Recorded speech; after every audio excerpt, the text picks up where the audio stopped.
Hi hello అందరికీ నమస్కారం. Welcome to ఏది నిజం యూట్యూబ్ ఛానల్. ప్రశ్న మీది, సరైన వార్తా సమాధానం మాది. గత 3 రోజులుగా ప్రపంచాన్ని గడగడలాడిస్తుంది ఈ హంటా వైరస్. హంటా వైరస్ యొక్క మరణాలు ప్రజల్లో తీవ్ర భయాందోళనకు గురిచేస్తుంది.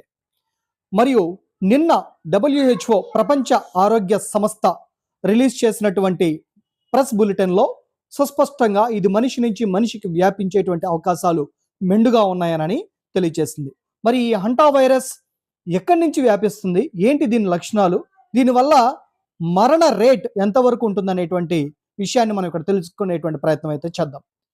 గత కొన్ని రోజుల ముందు సౌత్ అట్లాంటిక్ మహాసముద్రంలో 100 మంది ప్రయాణికులతో కూడినటువంటి ఒక క్రూజింగ్ షిప్లో దగ్గరగా సుమారుగా 27 మందికి ఈ హంటా వైరస్ లక్షణాలు ఉండడంతో అందులో 3 మరణించినట్టు మనకు తెలుస్తూ ఉంది.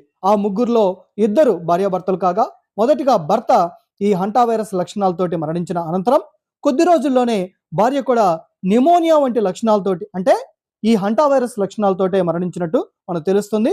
తదుపరి ఒక డచ్ మహిళ కూడా ఈ హంటా వైరస్ బారిన పడి మరణం అనేటువంటిది పొందింది.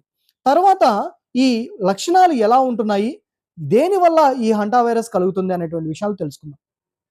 హంటా వైరస్ ముఖ్యంగా మన ఇంట్లో ఉన్నటువంటి ఎలుకల ద్వారా, ఎలుకలు రిలీజ్ చేస్తున్నటువంటి, అంటే ఎలుకల యొక్క మలమూత్ర విసర్జనలు అవి ఇన్ఫెక్షన్ అయ్యి, ఆ ఇన్ఫెక్షన్ ఈ ఎలుకలకి సోకడం, మరియు ఆ ఎలుకలు పొరపాటున మనల్ని కొరికినా, లేదంటే రక్కినా, లేదు ఏదైతే మలమూత్ర విసర్జనలు ఉన్నటువంటి ఆ ప్లేసెస్లో, ఆ పరిసర ప్రాంతాల్లో నుంచి ఉత్పన్నమైనటువంటి ఏదైతే వాయువులు ఉంటున్నాయో, అంటే గాలి పీల్చిన ఆ వస్తువులు, అక్కడ ఉన్నటువంటి వస్తువులు తాకినా సరే ఈ హంటా వైరస్ మనుషులకు వ్యాపిస్తుంది అనేటువంటి విషయాన్ని మనకు తెలియచేస్తున్నాయి అనేక వైద్య ఆరోగ్య బృందాలు.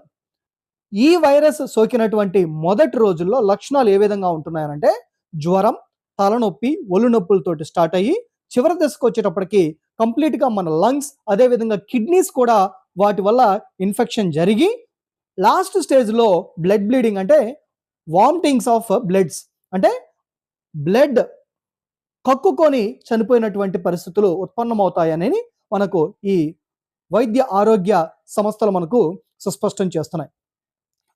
ఇటువంటి నేపథ్యంలో ఆ క్రూజింగ్ షిప్ని అందరూ కూడా, అంటే ప్రపంచ దేశాలందరూ కూడా ఐక్యంగా ఉండి ఆ క్రూజింగ్ షిప్ని కాపాడేటువంటి ప్రయత్నం, అందులో ఉన్నటువంటి ప్రజలందరినీ కూడా బయటికి ఎవాక్యుయేట్ చేసేటువంటి ప్రయత్నం అయితే చేస్తూ ఉన్నారు.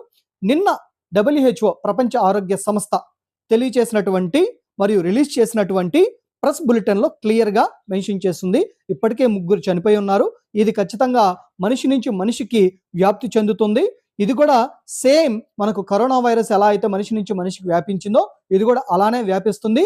ఇది సోకినటువంటి ప్రతి 3లో ఒకరు మరణిస్తున్నారు అనేటువంటిది ఇక్కడ భయాందోళన పరిస్థితులకి గురి చేసేటువంటి అంశం. మరి వీటి నుంచి మనం బయటపడాలనంటే మన చుట్టుపక్కల పరిసర ప్రాంతాల్లో ఎలుకలు ఉన్నట్లయితే వాటిని మనం నివారించుకోవడం, వాటి ద్వారా ఉన్నటువంటి మలమూత్ర విసర్జనలు కంప్లీట్గా మనం నీట్గా శుభ్రం చేసుకుంటూ మన ఇంటి పరిసర ప్రాంతాలను కూడా జాగ్రత్తగా కాపాడుకోగలిగితే, మరియు ఏదైతే ఈ హంటా వైరస్ కనుక ఒకవేళ అది కరోనా లాగా వ్యాప్తి చెందితే మన తగు జాగ్రత్తలు ఖచ్చితంగా మన భారతదేశ ఆరోగ్య శాఖ మరియు ప్రపంచ ఆరోగ్య శాఖలు అందరూ కూడా మనకు తెలియచేస్తారు. ప్రస్తుతానికైతే ఈ హంటా వైరస్ అంత భయంకర పరిస్థితులు అయితే లేదు, కానీ ఇది వన్స్ వ్యాపించింది అని అంటే మాత్రం దీన్ని ఆపడం అనేటువంటిది అసాధ్యంగా భావిస్తూ ఉన్నారు వైద్య ఆరోగ్య శాఖలు మరియు బృందాలు. అదేవిధంగా ఈ హంటా వైరస్ కనుక పొరపాటున ప్రజల్లోకి మాస్గా వ్యాపింప చెందితే మాత్రం ఖచ్చితంగా ఇది మరొక కరోనా వైరస్గా మారి కోవిడ్లో మనం ఎలా అయితే 2019, 20, 21లో ఇబ్బంది పడి ఉన్నామో దానికి ట్రిపుల్ టైమ్స్ ఖచ్చితంగా మనం ఇబ్బంది పడేదానికి అవకాశాలు మెండుగా ఉన్నాయి. లాక్డౌన్ వచ్చినా సరే ఆశ్చర్యపోవాల్సిన అవసరం లేదు. ప్రస్తుతానికైతే ఈ హంటా వైరస్ పట్ల మనం ఏమీ కూడా భయాందోళన చెందాల్సిన అవసరం లేదని చెప్పేసి పలు వైద్య బృందాలు మనకు తెలియజేస్తూ ఉన్నాయి. ఈ విషయాన్ని మీరు మీ ఫ్రెండ్స్కి షేర్ చేయండి, మీ బంధువులకి షేర్ చేయండి, అదేవిధంగా మీకు తెలిసిన వాళ్ళందరికీ కూడా షేర్ చేయండి. ఈ వీడియో కనుక మీకు నచ్చినట్లయితే లైక్ చేయండి, షేర్ చేయండి, మీ వ్యూస్ని కామెంట్స్ రూపంలో తెలియచేయండి. తప్పకుండా మర్చిపోకుండా మా ఛానల్ని మాత్రం సబ్స్క్రైబ్ చేయండి. Thank you very much.